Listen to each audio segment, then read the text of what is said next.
Hey guys, this is Anjay शेयर। I hope आप लोग अच्छे होंगे। तो आज के जो टॉपिक है ना हमारा, जो कि आपने थंबनेल में ऑलरेडी देख भी लिया होगा कि how to score 50 plus in mathematics. आपने 50 प्लस मार्क्स मैथ्स में कैसे लाना है। बिकॉज अब क्यों मैं ये बना रहा हूँ, क्योंकि ये आपके पास 25 डेज है। आप 25 डेज में अगर कहोगे सर कि मेरे को पूरा टॉपिक कवर करना, वो पॉसिबल नहीं है, सीधी सी बात है। या फिर आप कहोगे कि हमें एक एक चैप्टर के डिटेल्स में नोट्स पढ़ना, वो भी आपके पास पॉसिबल्स नहीं है। तो फिर हम कैसे करेंगे कि लास्ट के 25 डेज में हमारा 50 प्लस मार्क्स आ जाए। तो इसके लिए हम लोगों ने 3-4 पिलर्स पे बात कर रहे हैं। वो जो हमारा 3-4 एस्पेक्ट्स होगा ना, वो काफ़ी इंपॉर्टेंट एस्पेक्ट्स होंगे। जिसमें कि पहला आपका कि आप टाइम टेबल जो 20-25 दिन जो हमारा है ना, उसमें आप क्या यूज़ कर रहे हो। दूसरा आपकी रिविजन स्ट्रेटजी क्या है। थर्ड आपकी जो होगी हमारी कि आपने मॉक टेस्ट लगा रहे हो या नहीं लगा रहे हो। लगा भी रहे हो तो कई बार होते बच्चे इर्रिलेवेंट लगाते हैं टेस्ट सीरीज, जिसका कोई नाता रिश्ता होता नहीं है। अगर टेस्ट सीरीज अगर आप लगा रहे हो तो क्या उसकी एनालिसिस करते भी हो बाद में, क्योंकि बिकॉज अब देखो टेस्ट सीरीज लगाना इंपॉर्टेंट नहीं है, उसके लास्ट में रिविजन्स करना, टेस्ट सीरीज के क्या कहते हैं एनालिसिस करना, वो बहुत ज़्यादा आपके हेल्प में आएंगे। उसके बाद है कि आप हमारे पास 25 दिन ही बचे हैं। 25 दिन में हम पूरा मैथ्स को कवर नहीं कर सकते, क्योंकि उतना ही हमें केमिस्ट्री पढ़ना होगा, उतना ही हमें फिजिक्स भी पढ़ना होगा। तो उसके लिए हमारा कौन कौन सा भैया इंपॉर्टेंट चैप्टर्स है, जरा उसको बता दो ताकि हम उसको जल्दी से कवर अप कर लें। तो इसके बारे में जो है ना हम लोग अभी डिटेल्स में देखेंगे। तो चलते हैं हम लोग स्क्रीन पे। तो यार हम लोगों ने बात करा था कि हमारे जो 25 to 30 डेज के जो स्ट्रेटजी थे ना, उसमें हमने 4 पिलर्स की बात करा था।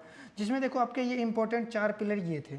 ये जो हमारे 4 पिलर हैं उसमें पहला आपका पिलर्स है वो क्या है, आपके टाइम टेबल्स। अब देखो टाइम टेबल्स हमारे 25 डे में बहुत ज़्यादा इंपॉर्टेंट रोल अदा करता है।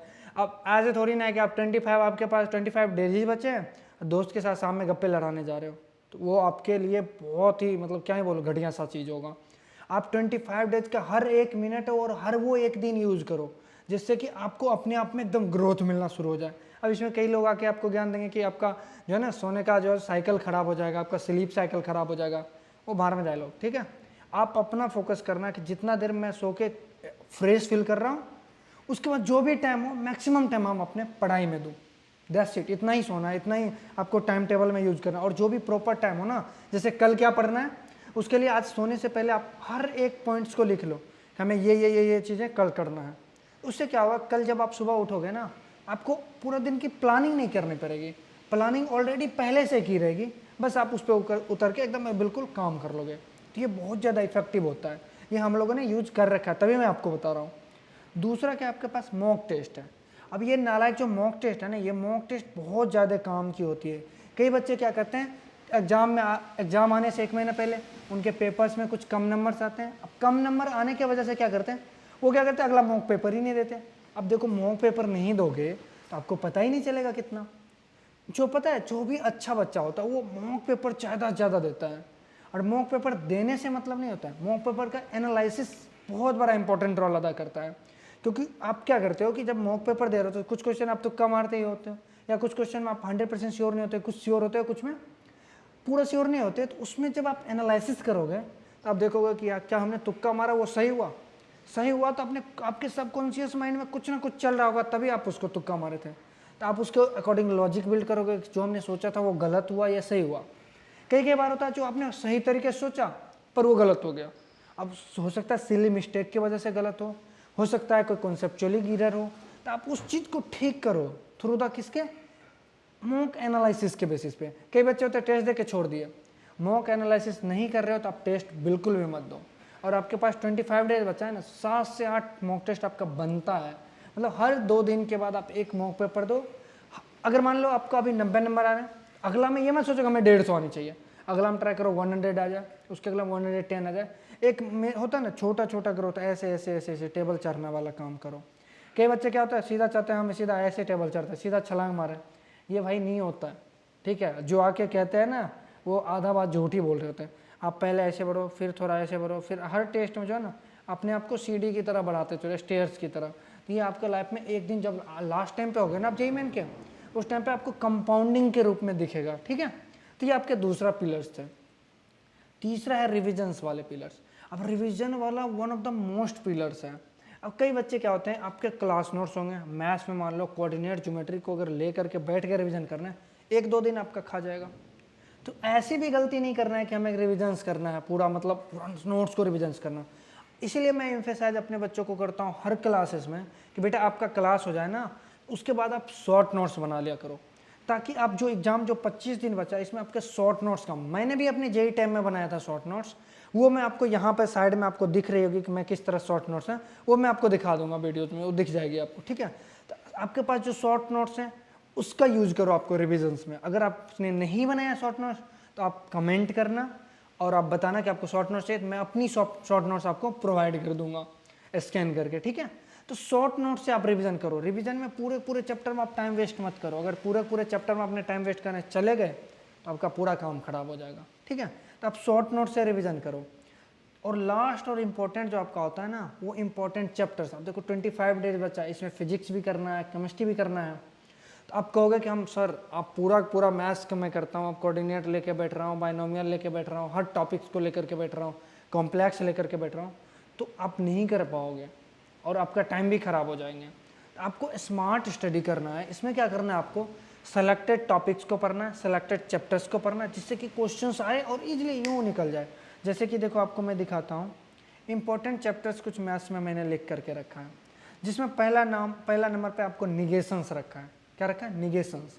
अब ये निगेशंस मुश्किल से 1 घंटे का लेक्चर होता है, इसमें 1 शॉट्स आपको ऑलरेडी पढ़ा दिया हूँ। आप अचीवर्स जेई वाले चैनल्स पे जाओ, आपको यहाँ पर जो है ना ये 1 शॉट्स की इसकी वीडियो ऑलरेडी मिल जाएगी। और अगला जो भी चैप्टर्स की मैं बात कर रहा हूँ, सारे चैप्टर्स की 1 शॉर्ट्स वीडियो आपके 1 तारीख से आने शुरू हो जाएंगे। आपके जेई मेन होने से पहले हर चैप्टर के आपके शॉर्ट नोट्स मिल जाएंगे, short notes as well as आप उसके क्या मिल जाएंगे, आपको पूरा 1 शॉर्ट्स में वीडियो मिल जाएंगे, ताकि आप अगर नहीं भी पढ़े हो कोई टॉपिक तो आपको जल्दी से रिवाइज हो जाए उस टॉपिक्स का फटाफट। और प्रीवियस ईयर कॉन्सेप्ट्स के क्वेश्चंस के कॉन्सेप्ट्स के साथ होंगे, आपको बहुत ज़्यादा बेनिफिशियल्स होंगे। दूसरा टॉपिक हाइट एंड डिस्टेंस है, जो कि 1-2 घंटा लगेगा। अगर जेई मेन हर बार तो नहीं पूछते हैं, अगर आ गई क्वेश्चन तो आप इजीली उड़ा ले जाओगे हाइट एंड डिस्टेंस वाले इस टॉपिक्स में। थर्ड क्या होता है? Matrix and determinants. देखो मैट्रिक्स डिटर्मिनेंट्स हर बच्चे का अच्छा होता है। कुछ बच्चे जैसे लाइक कोटा में जो पढ़ते हैं या बड़े बड़े इंस्टीट्यूट में पढ़ते हैं, उसमें लास्ट में पढ़ाया जाता है मैट्रिक्स डिटर्मिनेंट, तो थोड़े कमजोर होते हैं। पर ये आसान टॉपिक है, बिलीव मी, अगर इस पर करते हो काम तो ये आपको रिटर्न में +4 मार्क्स देगा, ईजिली देगा, ठीक है। और डिटर्मिनेंट में खासकर वो वाले पोर्शन जिसमें नॉन ट्रिवियल सॉल्यूशंस हो गया, ट्रिवियल सॉल्यूशंस हो गया, साइमल्टेनियस इक्वेशंस के सॉल्यूशंस हो गए ना, उस एरिया वाले क्वेश्चंस को आप करना, वो बहुत ज़्यादा यूजफुल्स वाले होते हैं, ठीक है। एडजॉइंट्स वाले जो हैं। उसके बाद लिमिट्स में आते हैं अपन। लिमिट्स में क्या होते हैं, कई बार ए बी कॉन्स्टेंट्स यूज कर देगा और किसी और के कहेगा कि इक्वेट है, तो वो लिमिट वाला कर ले, बहुत ही आसान चैप्टर है। कुछ फॉर्म्स हैं अनडिटर्मिनेंट फॉर्म, मतलब जिसको हम डिटरमाइन नहीं करते, वो फॉर्म्स आपके पास ध्यान है, आप इजीली करके ले जाओगे। सेक्वेंस सीरीज 10th में हम लोग APGP पढ़े, थोड़ा सा जस्ट उसका एक्सटेंशन रूप है। इसमें AGP पढ़ लेना, स्पेशल ज्योमेट्रिक होता है ना, वो स्पेशल टाइप के होते हैं ना, वो ध्यान से जरूर पढ़ लेना, उस पर क्वेश्चन जरूर बनते हैं। Then quadratic equation, quadratic equation तो अपन लोग 10th में भी पढ़े हैं और 11th में पढ़े हैं, तो ये एक आसान टॉपिक्स हैं। और क्वाड्रेटिक इक्वेशंस में जो है ना अपना जो मोस्ट ऑफ द जो है ना locations of root, location of roots, ये बहुत ज़्यादा काम के टॉपिक हैं। क्या है? लोकेशन ऑफ रूट हमारा किस किस 2 पॉइंट्स के बीच लाई कर रहा है, रूट्स हमारा पॉजिटिव होगा निगेटिव होगा, तो लोकेशन ऑफ रूट से ये बहुत ज़्यादा क्वेश्चंस पूछते हैं। उसके बाद देखो सबसे आसान डिफरेंशिएशन। डिफरेंशिएशन अगर आपको जो 3, 4, 5 जो टाइप्स हैं ना, चेन रूल्स हो गए, कुछ इंपॉर्टेंट्स और भी हैं, अगर वो आपको पता है तो डिफरेंशिएशन ना करके आना मतलब आपका कहीं ना कहीं आप पाप करके आ रहे हो, ठीक है। तो डिफरेंशिएशन जैसा टॉपिक को छोड़ना ही नहीं चाहिए। उसके बाद इंटीग्रेशन वाली बात रही। अब देखो इंटीग्रेशंस में एक तो कॉन्सेप्ट्स हैं जो कि अपन 1 शॉट्स में कवर कर लेंगे अगर आप नहीं करे हो तो। दूसरी चीज़ें हैं कि इंटीग्रेशंस में अगर इंडेफिनिट के क्वेश्चंस आ रहे हैं, आप क्या करो, उसको रिवर्स में आओ, डिफ्रेंशिएट करो ऑप्शंस को। देखना, ध्यान रखना, अगर ऑप्शन A, B और C और D है, अगर ये x है ना, देखना ये -x होगा। ऑलमोस्ट टाइम मैंने देखा है कि अगर एक ऑप्शन x है दूसरा -x, सिर्फ माइनस का डिफरेंस है, तो किसी एक ऑप्शन को डिफ्रेंशिएट कर दो, अगर आ रहा है तो वो, अगर -7 आ रहा है तो ये ऑप्शन, अगर नहीं तो फिर दूसरा ऑप्शन कर लो, इसको करो, तो ये दोनों चीज़ें बातें, मतलब या तो एक पॉजिटिव होगा एक नेगेटिव होगा, डिफ्रेंशिएशन करने से आ जाते हैं। तो इंटीग्रेशन के क्वेश्चन में कई बच्चे ऐसा करते हुए मैंने देखा है कि वो क्या करते हैं, रिवर्स प्रोसेस से उसका आंसर को ले आते हैं। उसको एरिया जस्ट सिंपल है कि 2 ग्राफ के बीच का एरिया क्या होगा, कई बार ऐसे पूछ देते हैं, कई बार वाई एक्सिस के ओरिएंटेड पूछ देते हैं, तो जस्ट जो है ना ये इंटीग्रेशन का थोड़ा सा एक्सटेंडेड रूप है, तो थोड़ा इसको देख लेना। डिफरेंशियल इक्वेशन में बर्नौलीज इक्वेशंस आसान है, उसके बाद लीनियर वाला जो पोर्शन है लीनियर डिफरेंशियल इक्वेशन, बर्नौली और लीनियर डिफरेंशिएशन, इस पे बार बार क्वेश्चन आते हैं। इस दो टॉपिक को देखना ही देखना है, ठीक है। उसके बाद आ जाता है स्टैटिक्स। स्टैटिक्स देखो बहुत बच्चे कमज़ोर होते हैं, सच्चाई यही है, पर स्टैटिक्स के मैं कहूँगा आपको कि कुछ फॉर्मूलेज देख के जाना, वरना इसका छोड़ना मतलब बहुत आसान होता है यार, बाद में रिग्रेट करोगे कि यार ये मैंने छोड़ दिया स्टैटिक्स के क्वेश्चन, क्योंकि फॉर्मूला आपको याद है, सीधा पुट एंड गेट आंसर है। स्टैटिक्स में करवा दूंगा वन शॉट्स में, आप वहाँ से देख लेना।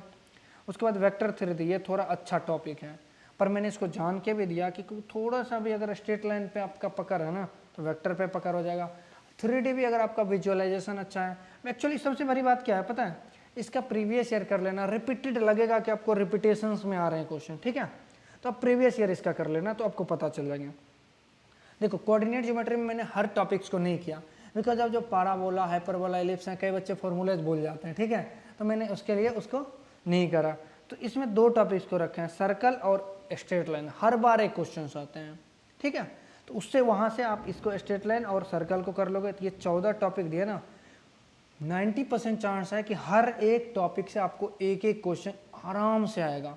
तो अगर इतना टॉपिक कर ले रहे हो तो आपका 50+ मार्क्स कोई नहीं काटेगा, आराम से मैथ्स में आ जाएगा 50+। और केमिस्ट्री जैसा सब्जेक्ट में आप 70 या 60 तो इजीली कर ही लोगे। फिजिक्स में अगर थोड़ा कम भी करते हो, अगर किसी का कमज़ोर है 40 कर लो, किसी का अच्छा 60 कर लो, इस तरह से अगर सबको जोड़ते हो ना तो आपका 150 के आसपास आराम से घूम रहे होते हैं। जब आप 150 के आसपास घूमोगे तो आप एकदम श्योर हो जाओ कि अच्छा NIT और अच्छे ब्रांच आपको मिलेंगे, एकदम बी श्योर। और जब आपकी कोई कॉलेज के ऊपर अगर आपको वीडियो चाहिए तो आप प्लीज़ कमेंट करना, या किसी और सर हमारे जैसे टीम है अचीवर जी, इसमें अगर किसी टीचर से आपको गाइडेंस चाहिए या किसी तरह का कुछ उससे पूछना है तो एक व्हाट्सएप नंबर आपको लिंक डिस्क्रिप्शंस में मिल जाएंगे, आप वहाँ से ज्वाइन कर लेना ग्रुप, और उसमें आप कुछ भी चीज़ें पूछ सकते हो। कोई चार्जेस नहीं है, पहले बात ये क्लियर कर दूँ, आपके मन में ये हो कि सर कोई चार्ज करेंगे, पूरा फ्री ऑफ कॉस्ट है, कोई चार्जेस आपको नहीं लगेंगे। अब हमने क्या बात करा, इन सब टॉपिक्स को करने के बाद आपको ध्यान किस पे रखना है, रिवीजन जो कि शॉर्ट नोट से आपको करना है। दूसरी चीज़ है आपको टाइम टेबल्स के ध्यान रखना है कि हमें कम से कम जो है ना अच्छे से टाइम यूज करें, हम फालतू टाइम में यूज ना करें, ठीक है। और कल की क्या प्लानिंग है वो आज हम कर लें। उसके बाद तीसरी चीज़ है हमारे क्या, मॉक टेस्ट दे रहे हैं तो उसका एनालिसिस प्रॉपर होना चाहिए, ठीक है। उसके बाद जो हमने टॉपिक से बताया मैथ्स में, इन सब टॉपिक के प्रॉब्लम कहाँ से लगाएं तो हम वन शॉट्स करवाएंगे, वहाँ से देख लेना। उसके बाद क्वेश्चंस करने के लिए आप हमेशा ध्यान रखना कि प्रीवियस ईयर के अलावा अभी आप कुछ मत करना, हर टॉपिक के प्रीवियस ईयर कर लो ना यार, enough and more than enough है, क्योंकि चाहिए इतनी अटेम्प्ट ले रहे हैं, क्वेश्चन बनाएगा कहाँ से यार, कॉन्सेप्ट्स वही रहने हैं।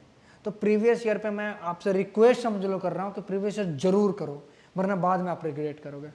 तो फिर मिलते हैं नेक्स्ट वीडियो में, तब तक ले सी बाय।